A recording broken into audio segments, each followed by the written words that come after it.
Chapter 26 Introduction to Rasa Tattva. Vijay Kumar was absent for about a month. During this time, Brajanath's grandmother, who understood the dispositions of both Brajanath and Vijay Kumar, arranged for a suitable bride through a Brahmana mediator.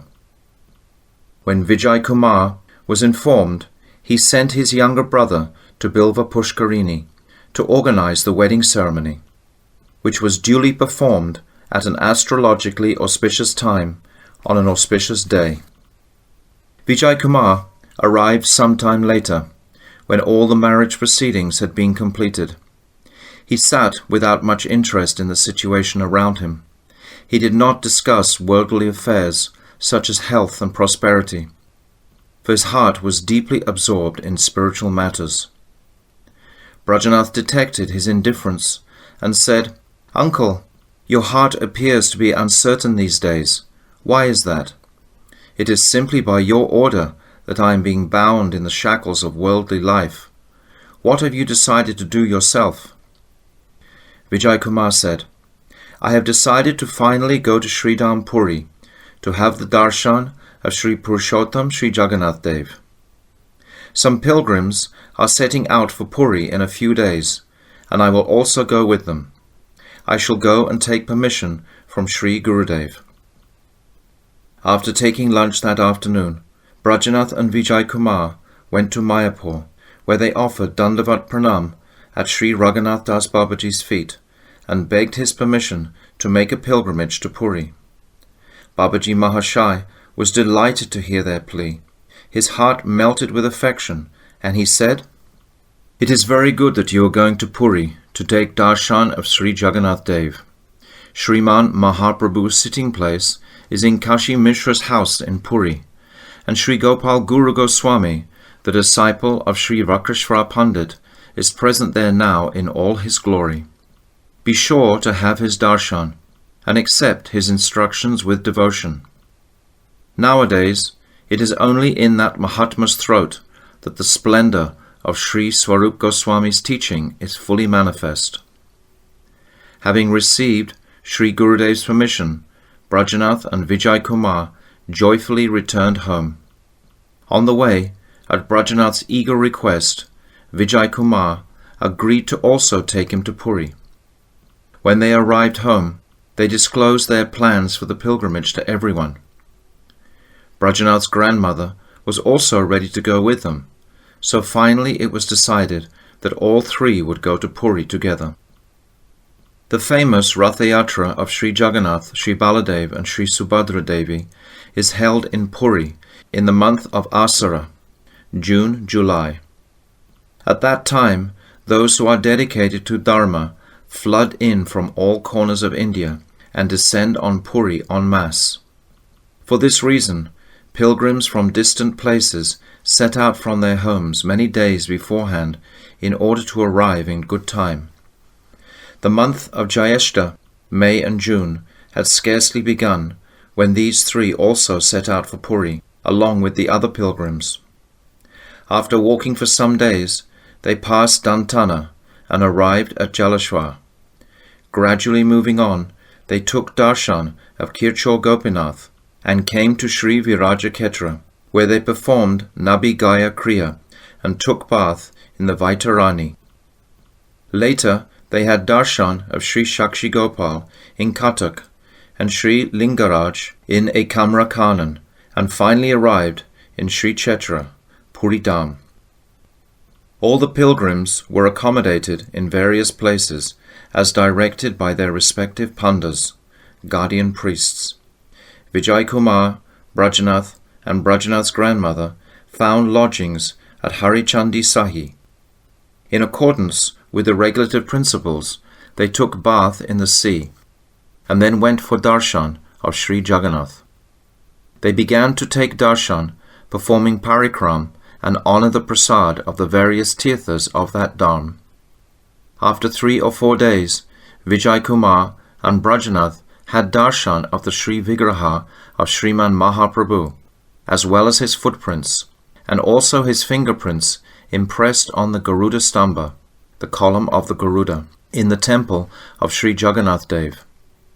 When Sriman Mahaprabhu took darshan of Sri Jagannath Dev, he would become overwhelmed with prem, and streams of tears would flow from his eyes. At such times the stones beneath his feet melted from his touch and were marked with his footprints. At the same time his prem also melted the Garuda Stamba, which he used to support himself, and the marks of his fingers were imprinted there.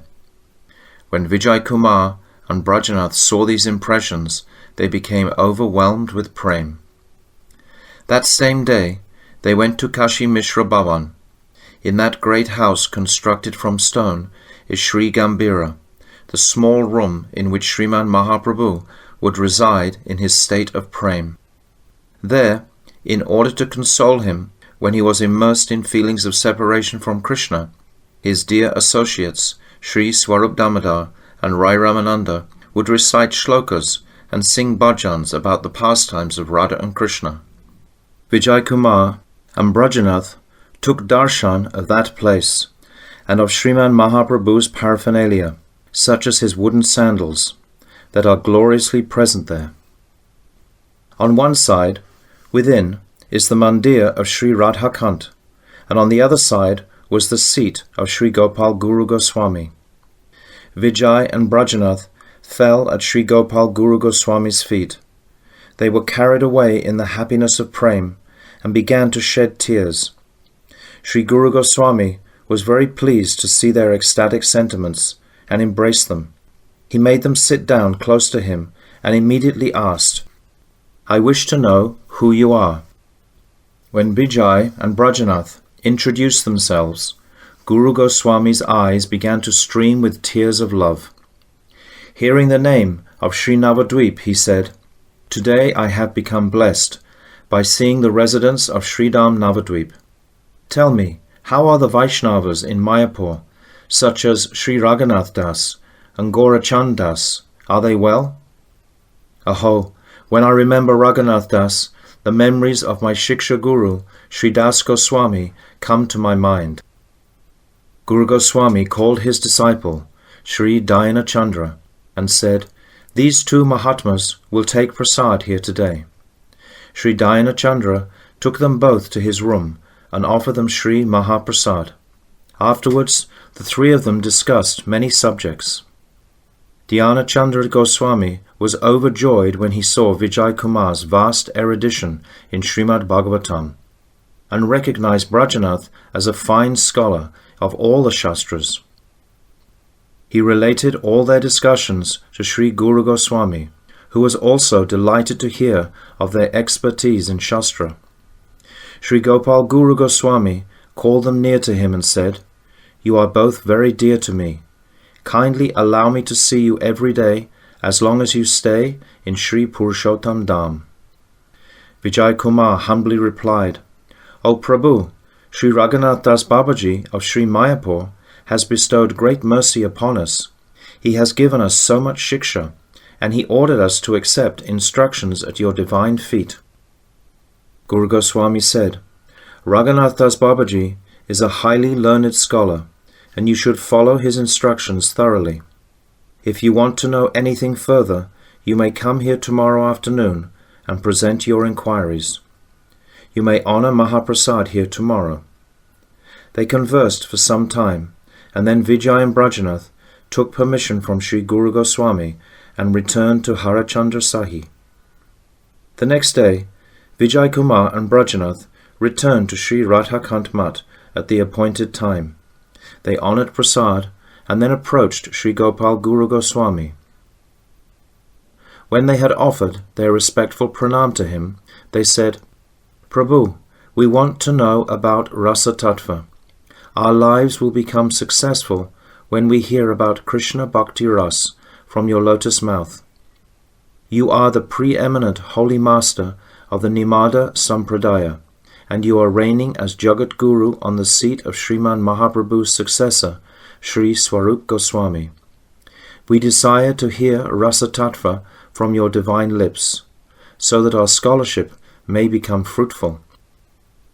Sri Gopal Guru Goswami was overjoyed, and taking these worthy disciples to a solitary place, he spoke to them. Sachinandana Nimai Pandit appeared in Sri Navadvip Mayapur, and he is the very life breath of the bhaktas of Sri Gauramandal, Sri Kshetra Mandal, and Sri Braj Mandal. May that Sachinandan give us joy. May Swarup Goswami, whose Madhurya Ras Seva always fills Sri Mahaprabhu with elation, be manifest in the core of our hearts. Sri Vakreshwar Pandit thoroughly captivated Nimai Pandit with his dancing. He also showered his mercy on Devananda Pandit by purifying him and making him Krishna's bhakta. May that Sri Vakreshwar Pandit confer all auspiciousness upon you. Rasa is an unequaled tattva, which can be compared to the rising of the moon, whose radiance is the expanding lila of Parabrahm Sri Krishna.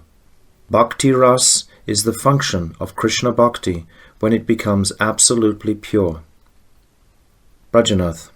Is Rasa a principle that is predetermined? Goswami. I cannot answer that question in a single word, yes or no. I will explain the subject elaborately so that you can understand it clearly.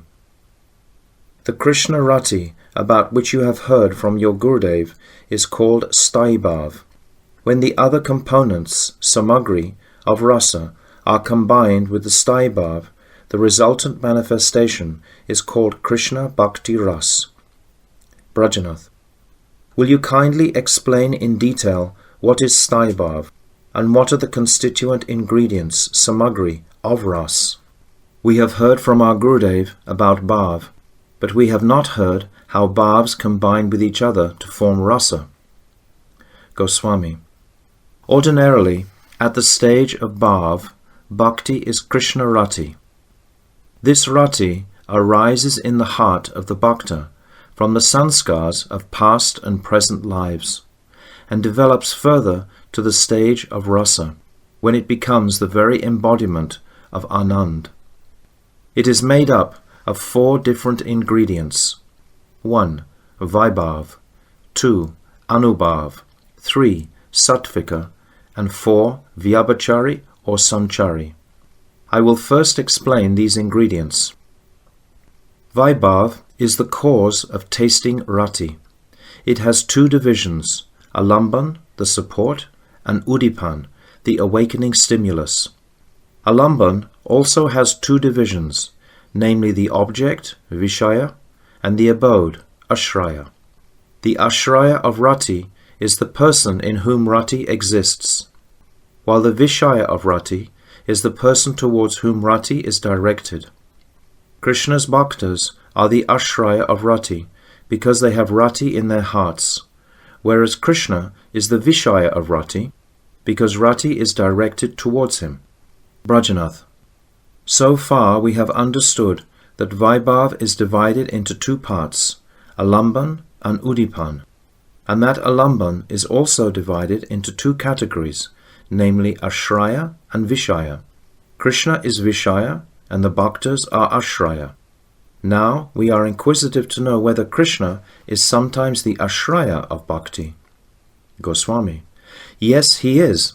When bhaktas have rati towards Krishna, Krishna is vishaya and the bhaktas are ashraya. And when Krishna has rati towards the bhaktas, then Krishna is ashraya and the bhaktas are vishaya.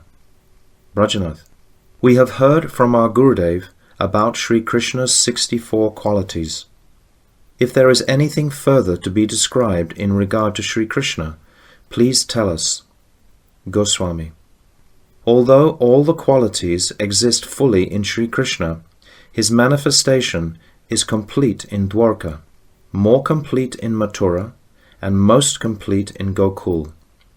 This is because of the degree to which the qualities are manifested in the respective dhams. Krishna is one, but he plays the parts of 4 types of heroes, Nayak, according to the differences in his lila. They are Dhirodita, Dhir Lalit, Dhir Shanta, and Dhirodata. Brajanath. What type of Nayak, hero, is Dhirodita? Goswami. The symptoms of Krishna as Dhirodhita Nayak are gravity, courtesy, forgiveness, compassion, modesty and concealed pride. Brajanath. What kind of Nayak is called Dhira Lalit? Goswami. Krishna falls under the control of his beloved gopis because he is expert in relishing loving mellows, rasik. He is on the threshold of youth, navayovana. He is ingenious in joking, parihas chaturi. He is free from anxiety, nischintata. That is why he is called Dhira Lalit Nayak. Brajanath. And what are the symptoms of Dhira Shanta? Goswami. Krishna is known as Dhira Shanta Nayak when he is decorated with the qualities of being naturally sedate, forbearing, judicious and humble. Brajanath. What is Dhirodhata? Goswami. Sometimes in his Leela, Krishna is also seen to be jealous, egotistical, deceitful, angry, fickle and boastful. At that time he is known as Dhirodhata Nayak. Brajanath. The qualities that you have described are mutually contradictory. So how can they possibly exist at the same time in one Krishna? Goswami. Krishna is by nature fully independent, autocratic and supreme, and he has boundless opulence. It is by the action of Krishna's achintya shakti, inconceivable potency, that these contradictory qualities exist in him at the same time. For example, we read in the Kurma Purana, Ashtulas chanus chaiva, stulo nus chaiva sarvata, avarna sarvata prokta, shyamo raktan alochanai, aishvarya yogad bhagavan, virudari to bibyate, tatapi dosho parame, naivaraya katanchana, guna viruda apyete, samaharya samantaha. Translation. All contradictory qualities are splendidly and very beautifully manifest in Bhagavan at the same time. Although he is intangible and minute in every way, he is tangible and all-pervading in every way. He is devoid of mundane color, but he has a transcendental shyam hue, and the corners of his eyes are reddish. This is how he has been described in the Shastras. Bhagavan is said to possess contradictory virtues on account of his mystic opulence. Nevertheless, no fault can be attributed to Parameshvara. Although the aggregate of his qualities seems to be contradictory, these qualities are certainly virtues in all respects. In the Mahavara Purana it is stated, Sarve nitya shashvatascha dehastasya paratmanaha hanopadana rahita naiva prakriti jakvachit paramananda sandoha gyanmatrascha sarvataha sarve sarva guna puna sarva dosha vivrajita. All the bodies of that Paramatma are nitya and free from the two types of activities known as giving up and accepting. His bodies are not born from material nature, but are composed of consciousness and are the embodiment of Paramananda. Each and every limb of his body is filled with all transcendental qualities and is free from all defects. End of translation. The Vaishnava Tantra states, Astadasha Mahadoshai Rahita Bhagavat Luna Sarvai Vashyar Mahi Satya Vignananda Rupine. Bhagavan is endowed with all kinds of superhuman power, perfect knowledge and joy, and his body is free from the 18 types of general faults. End of translation.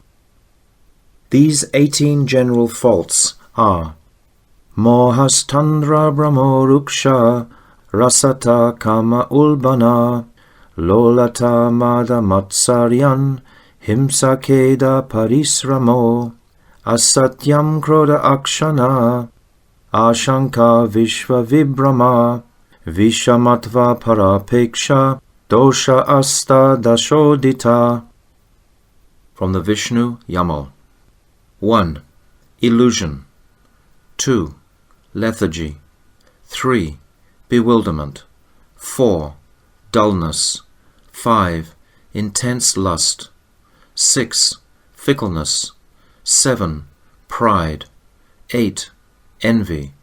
9. Violence. 10. Remorse. 11. Desire for excessive peace and comfort. 12. Untruthfulness. 13. Anger. 14. Hankering. 15. Fear. 16. Hallucination. 17. Contradiction. And 18. The tendency to depend on others. End of translation. All these transcendental qualities are present in the forms of the avatars, and they are expressed to the utmost extent in Sri Krishna, who is Avatari, the origin of all avatars. In addition to these, Krishna possesses a further 8 qualities, which indicate his manliness, Purushatva. These are 1. Shobha, beauty. 2. Vilas, fascinating transcendental pastimes. 3. Madhurya, sweetness. 4. Mangalya, auspiciousness. 5. Sthirata, stability. 6. Teja, brilliance. 7. Lalit, playfulness. And 8. Audarya, munificence. His beauty is particularly noticeable in kindness towards the lowly, rivalry towards his peers, valor, enthusiasm, dexterity, and the revelation of truth. Vilas is characterized in him by his profound manner, calm glance, and humorous words. His madhurya, sweetness, is noticeable, for his pleasing loveliness is manifest in all his activities. His auspiciousness is the abode of faith of the entire world. His stability means that he is not deviated in any activity. His brilliance means attracting the attention of everyone towards himself. He exhibits an abundance of amorous sentiments and endeavors, and is thus called Lalit, playful. His mood of completely offering himself is called Audarya.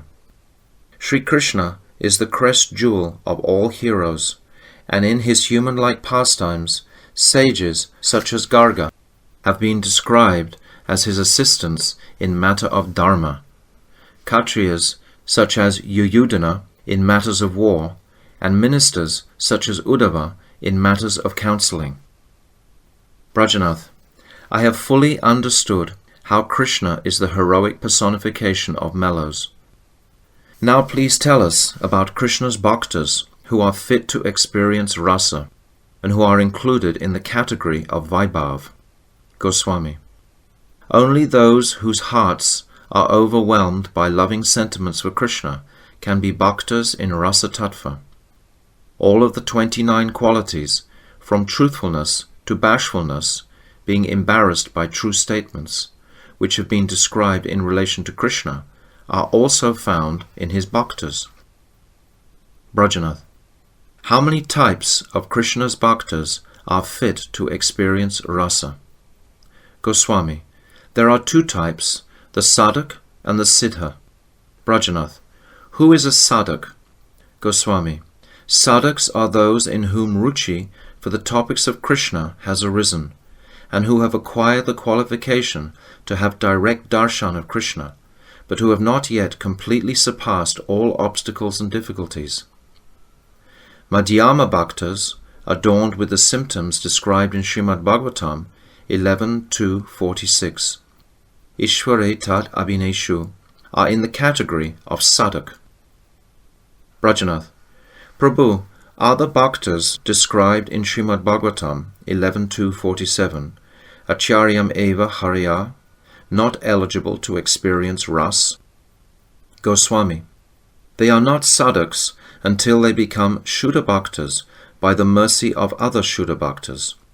Only personalities like Bilvamangala, are genuine sadhaks. Brajanath, who are the Siddha bhaktas?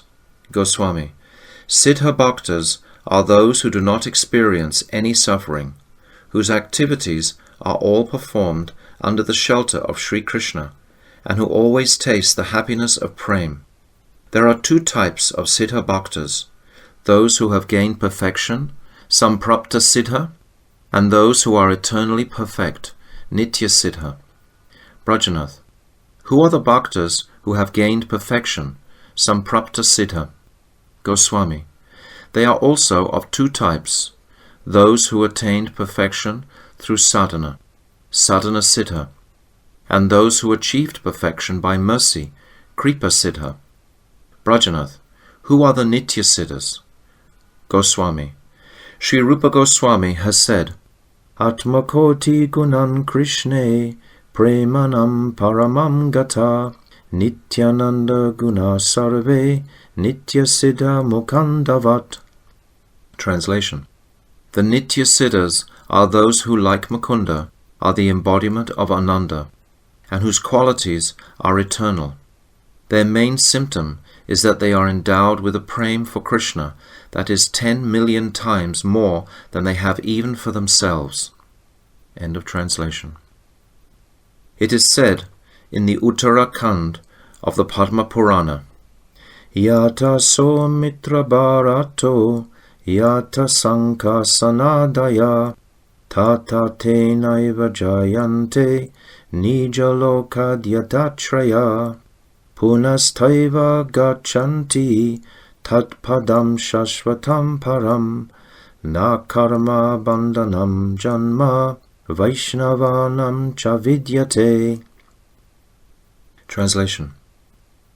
Vaishnavas are not bound by karma, nor do they take birth like mundane human beings.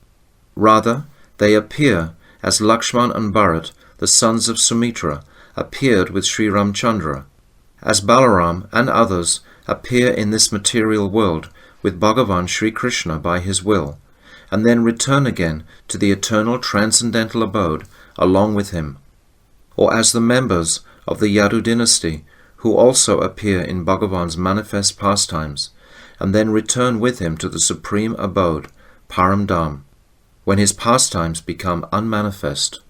End of translation. Brajanath. Prabhu, I have understood the Alamban aspect of vibhav. Now kindly explain what is referred to as udipan. Goswami. Udipan is that which causes bhav to be excited or stimulated. Krishna's qualities, his activities, laughter and the fragrance of his bodily limbs, his flute, bugle horn, ankle bells, conch shell and footprints, the places of his pastimes, tulsi, his bhaktas, the auspicious times, such as Ekadasi, Harivarsha, and so on, these are all udipan. Krishna's qualities, guna, are of three types, related to his body, mind, and speech respectively, kayika, manasika, and vachika. Age, vyasa, is prominent among the qualities relating to his body. There are three divisions of Krishna's age, Komara, Poganda, and Kishora. Komaram pancham dantam, Pogandam dashamavadi, asodashak chakishoram, yovanam syatataparam. Bhakti Rasamrita Sindhu 2.1.306. Translation.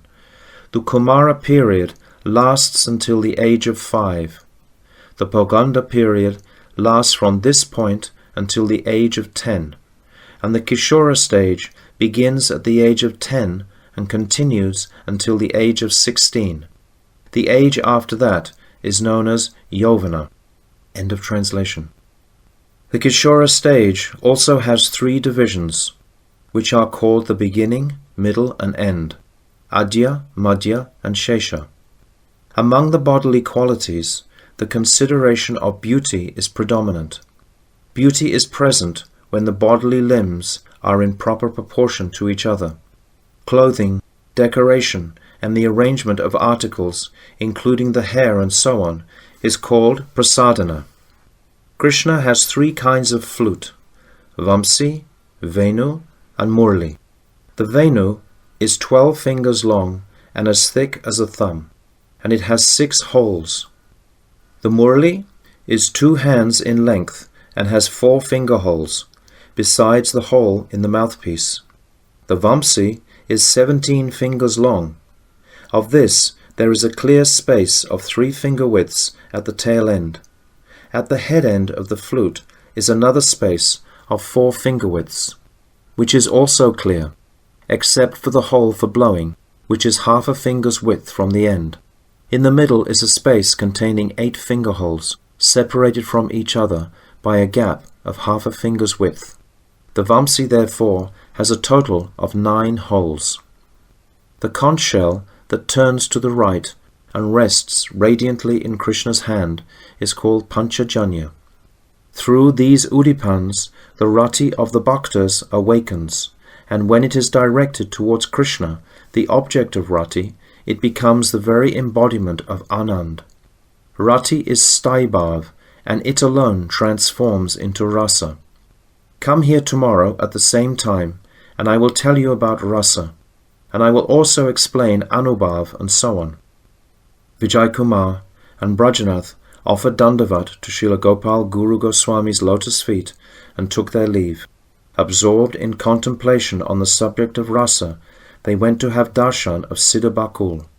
From there they went to take Darshan of Sri Jagannath Dev, and then returned to their quarters. Thus ends the 26th chapter of Jaiva Dharma, entitled Introduction to Rasa Tattva.